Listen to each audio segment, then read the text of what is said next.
Hello, this is your professor, Dr. Eric Mortensen. I want to talk today about using evidence in academic writing. So, we use evidence in academic writing to support arguments and opinions, to provide descriptive examples about our thoughts, to establish ethos or credibility with our audience, and to make recommendations based on facts and data. Authors should tailor their evidence authors should tailor their evidence according to the writing situation. So you need to think about your purpose when you're writing, who you're speaking to, and what kind of evidence these people would find most compelling.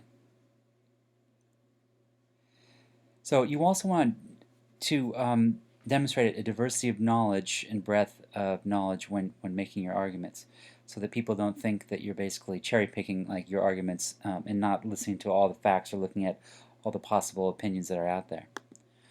Now remember, evidence is one of the key elements of the TARE body paragraph structure. So we need this. So you need to have evidence, otherwise you're just not as convincing and you're really not making your case.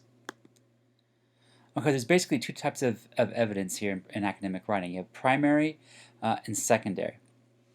And so primary are original documents or accounts, and there's some lists on the right-hand side. And secondary are other sources that analyze and interpret original documents. Right, so like secondary sources, basically. Let's look at primary evidence. So why do we use primary evidence? Well, it helps support your arguments and opinions, and it provides descriptive examples you can use. It establishes your credibility with your audience, and it can appeal to emotion. And here's a list of possible primary evidence that you can use. Hypotheticals is basically a likely scenario or imaginary scene that supports your claim. And take a look at the topic sentence in the hypothetical here.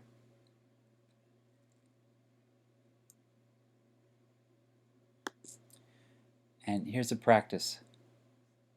You can pause this if necessary.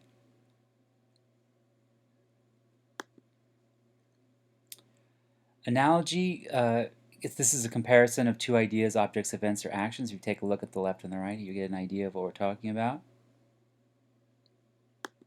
And here's some practice.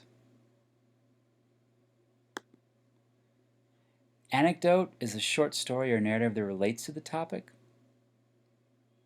Again, take a look and practice. Descriptive example offers facts, cases, or models, or studies taken from observation. And again, another practice. Lists are a series of related concrete examples. Sometimes this can be helpful.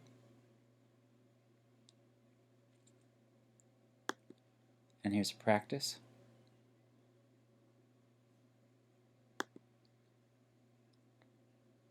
You can also get your own primary evidence if you do interviews or surveys or polls or questionnaires, these kinds of things.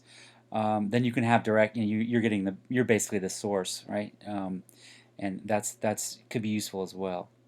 Okay, secondary evidence. Secondary evidence can include direct quotes or paraphrase or a summary.